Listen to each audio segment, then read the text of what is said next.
There was a time when meadow, grove, and stream, the earth, and every common sight, to me did seem apparelled in celestial light, the glory and the freshness of a dream. It is not now as it hath been of yore, turn wheresoe'er I may, by night or day. The things which I have seen, I now can see no more. The rainbow comes and goes, and lovely is the rose. The moon doth with delight look round her when the heavens are bare. Waters on a starry night are beautiful and fair. The sunshine is a glorious birth, but yet I know, where'er I go, that there hath passed away a glory from the earth. Now, while the birds thus sing a joyous song, and while the young lambs bound as to the tabor's sound, to me alone there came a thought of grief. A timely utterance gave that thought relief, and I again am strong. The cataracts blow their trumpets from the steep. No more shall grief of mine the season wrong. I hear the echoes through the mountains throng. The winds come to me from the fields of sleep, and all the earth is gay. Land and sea give themselves up to jollity, and with the heart of May doth every beast keep holiday. Thou, child of joy, shout round me. Let me hear thy shouts, thou happy shepherd boy. Ye blessed creatures, I have heard the call ye to each other make. I see the heavens laugh with you in your jubilee. My heart is at your festival. My head hath its coronel, the fullness of your bliss. I feel it all. O evil day! If I were sullen, while earth herself is adorning this sweet May morning, and the children are culling on every side in 1,000 valleys far and wide fresh flowers, while the sun shines warm and the babe leaps up on his mother's arm, I hear, with joy I hear. But there's a tree of many, one, a single field which I have looked upon. Both of them speak of something that is gone. The pansy at my feet doth the same tale repeat. Whither is fled the visionary gleam?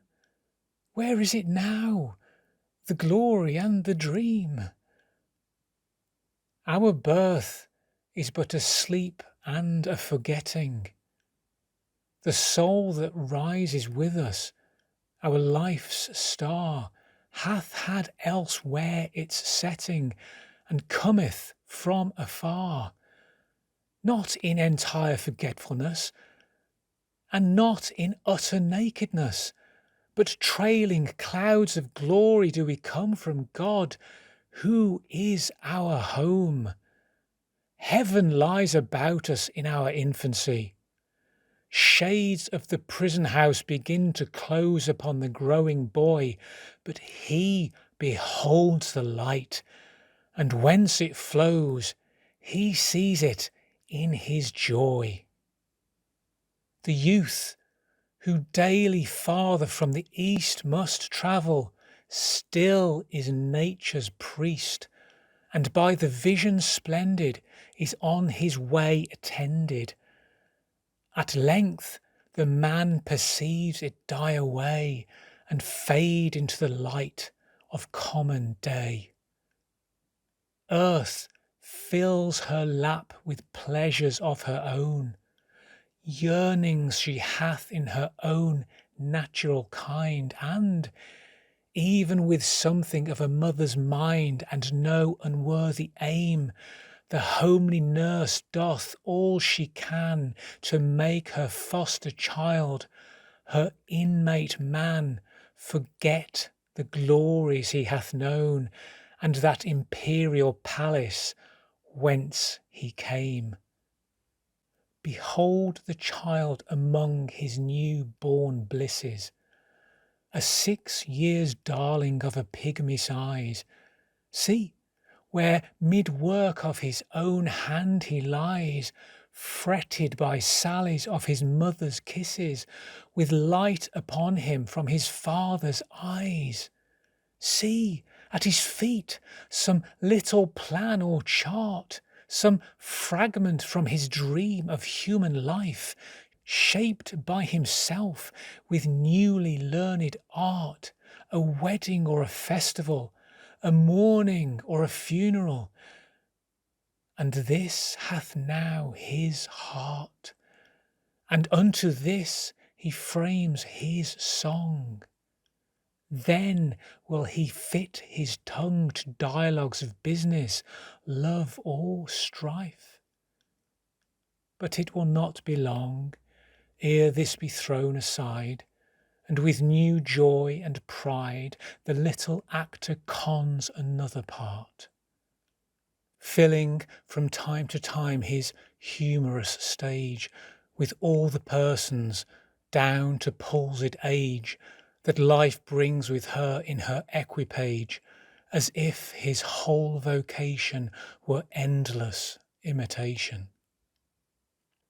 Thou, whose exterior semblance doth belie thy soul's immensity, thou best philosopher, who yet dost keep thy heritage, thou eye among the blind, that deaf and silent readest the eternal deep, haunted for ever by the eternal mind, mighty prophet, seer blessed, on whom those truths do rest, which we are toiling all our lives to find, in darkness lost, the darkness of the grave, thou over whom thy immortality broods like the day, a master or a slave, a presence which is not to be put by, thou little child, yet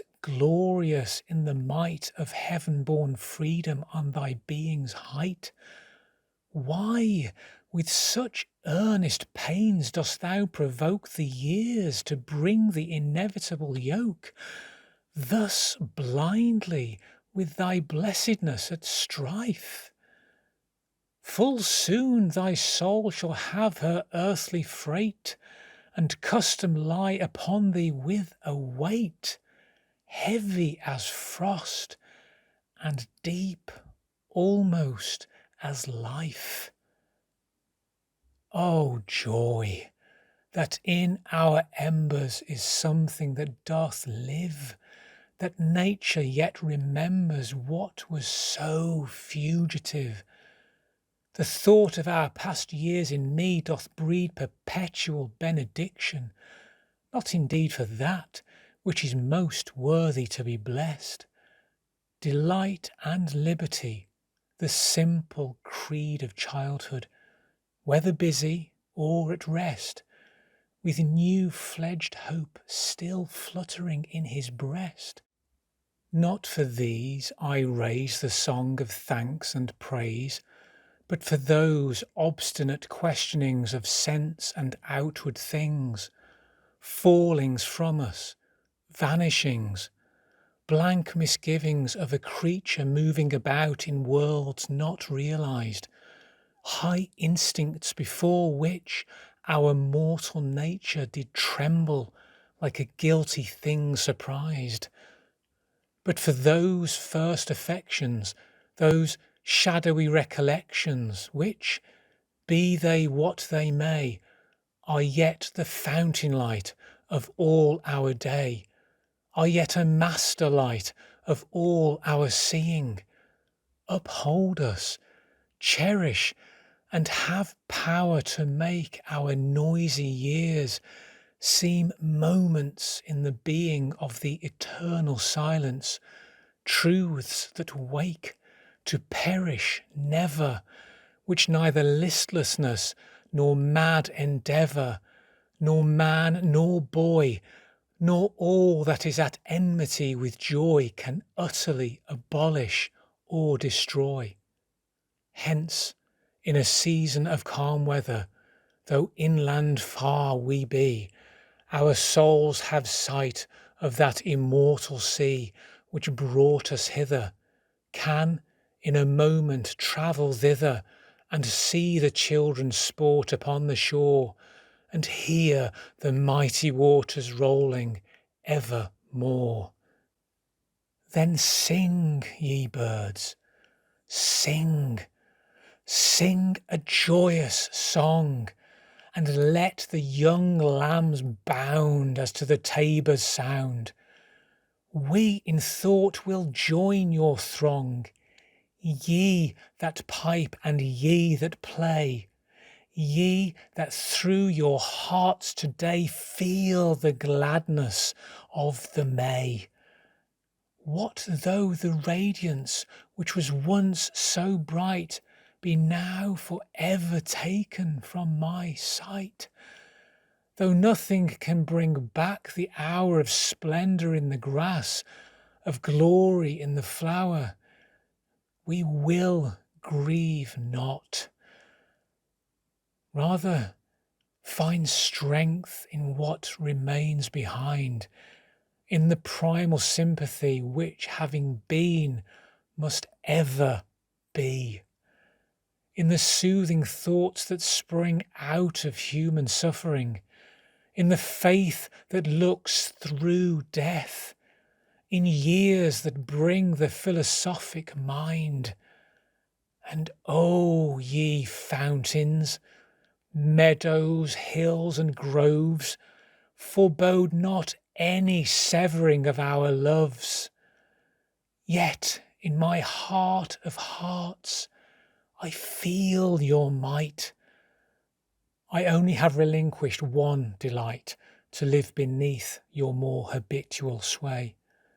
I love the brooks which down their channels fret, even more than when I tripped lightly as they. The innocent brightness of a new-born day is lovely yet. The clouds that gather round the setting sun do take a sober colouring from an eye that hath kept watch o'er man's mortality. Another race hath been, and other palms are won.